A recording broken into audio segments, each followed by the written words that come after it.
Hey, what up guys? It is Miku here. Alright, today I'm gonna test Temple of Kings. This broken card that can do a very different amount of things. This could be a very degenerate card. You can actually get a bunch of... You can activate a normal card that was set this turn.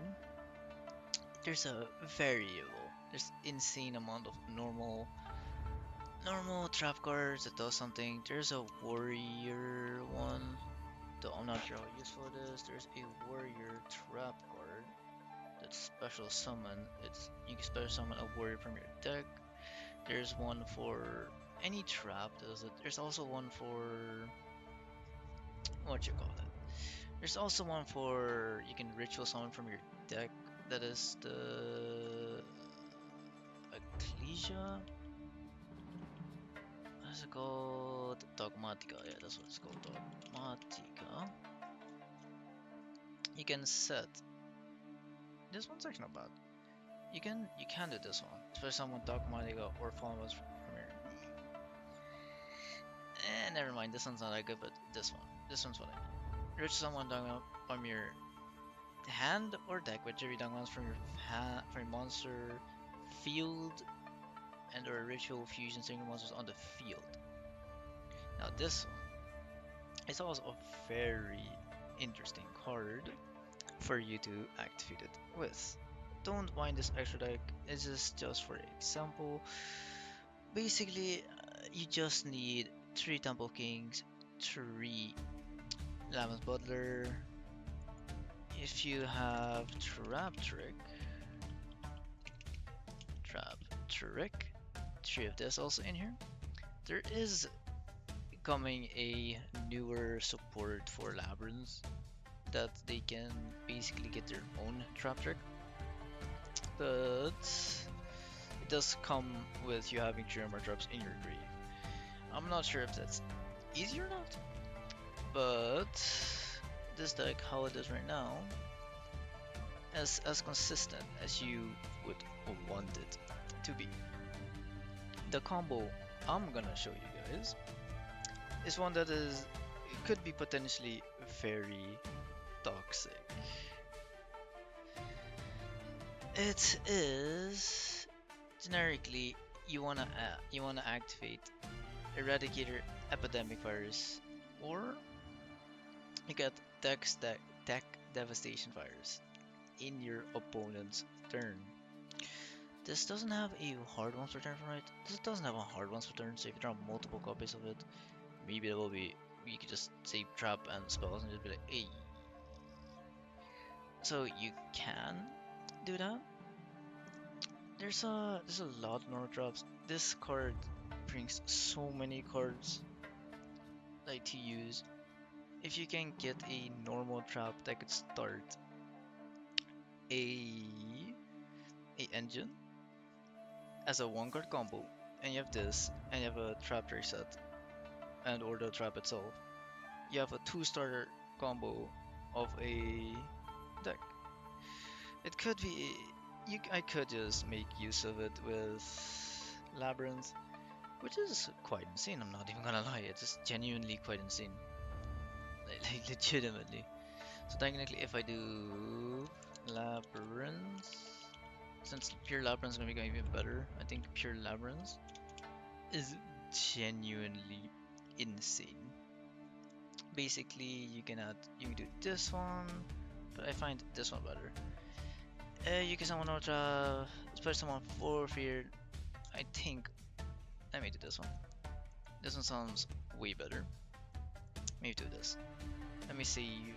This is, for example, I do need 3 specific cards in my hand for this to work, but basically you can make your opponent use so many cards in his hand, and it's not even funny.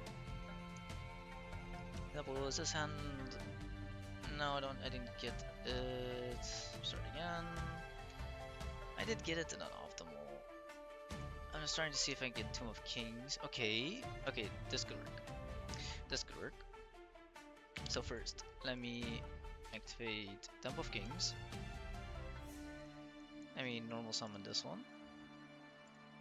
Activate, send this one, special summon this one. Then allows me to add a Labrynth monster. Oh, it lets me add a Labrynth card. Which is quite insane, I might add. So let me add a Butler, which is also insane. No, I do not want to activate Butler. So I'll do Big Welcome Labrynth. Activate Big Welcome Labrynth. I will...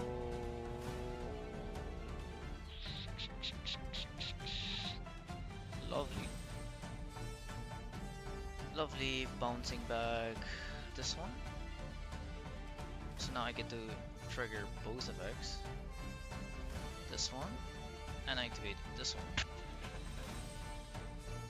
I'm not activating Butler. Showing, so now I have that. So now I get that Rosarita, that's not optimal. I get to destroy a thing in opponent's hand.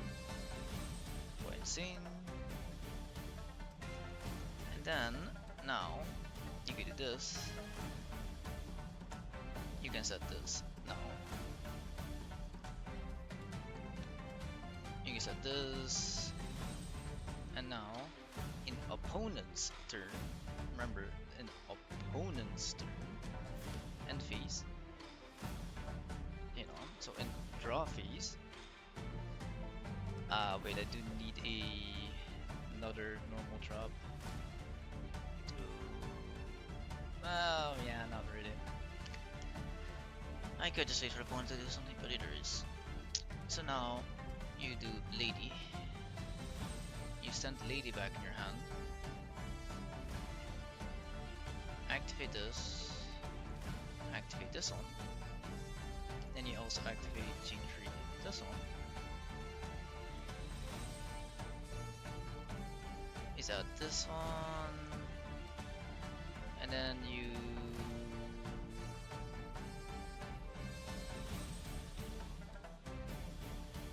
Oh.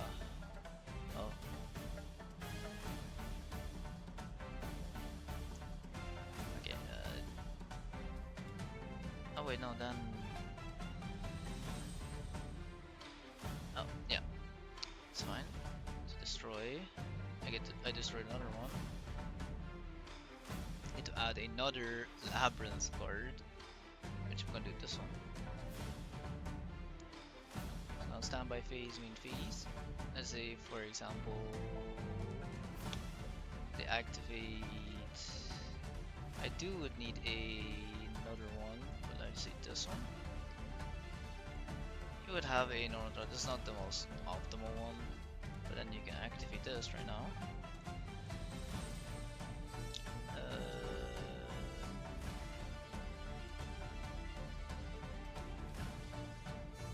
Not using Temple of Kings, for example. I think this was that, and now you can also add this. You also add this, and then you set a Eradicator Epidemic Virus from your deck. Of course, this I do fuse them with Anamorphia, just for example. This one, this one, and you can also do this one, attributing this one, and then say normally it's a, so not only did the person go -2, you can also destroy monster or spell or trap in its or in the person's hand in the same turn, considering they don't negate this. So not only did you pop 2 cards of your opponent, you also popped traps in the opponent's hand, spell in your opponent's hand, or you could have done monsters with 1500 or lower. Since I can see it, it's only traps that's in hand. I say traps. Literally the opponent just lost his entire hand. Just for example, Temple of Kings might be a insane card in the Labrynth because of this interaction.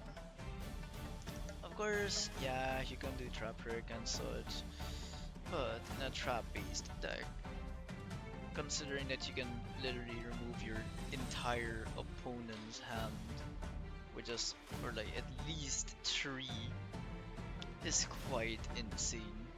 There's 3 card pops, and then you also potentially have more spell traps in your set zone. For example, I put Dynamorphia because I thought it would be better because I normal summon Tritza. Tritza does that. It's just for example, Temple of Kings is potentially very stupid for this reason. But yeah, this is my deck testing of basically, oh yeah, not really these cards, but for example this. Basically a small package. Technically you don't even need this one, but you do want a normal summon. So technically you do want a normal summon. But basically with this, you can basically rip 2 cards from your opponent's hand. And then also nuke their hand with monster 500 lower, or just remove spells. Which is insane with basically 2 cards. Which is very wild. Temple of Kings is a very interesting card. There's some weird mechanic you can do with it. But this is what I wanted to show you guys. A weird Temple of Kings Labrynth combo. That is really not balanced. But you do run more bricks. This isn't really a deck profile. But people can do this. And I hope you learned something from this. Maybe you learned something, or maybe you wanted to cook something around this. This card is very interesting. I probably will put it in, probably just like ratio in my deck somewhere or cheaper form, if I could. Butler's not bad. Butler really does the same, but slower. Once you can set this, activate a trap, do the trap, then set it again. Because of Silver Castle, you get to pop a card, you can set it again, and then you can do it again in your opponent's turn. Basically, your opponent starts with 4 cards, and then you can also, if you have Temple Kin set, you can also use Eradicator Virus or Deck Trash Virus and just ruin your day, your opponent's day. They just ruins it, but this potentially doesn't play well into hand traps. But in all honesty, even if they stop this, it's not that bad. You still, if you're running a trap deck, it's still be fine. Stopping one of your traps is not bad. I'm just, if you normal summon a monster, then big welcome Labrynth. You can do a lot of shenanigans with it. I'm not gonna lie, you can do a lot of shenanigans with this. But yeah, I hope you guys enjoy, and have a nice day.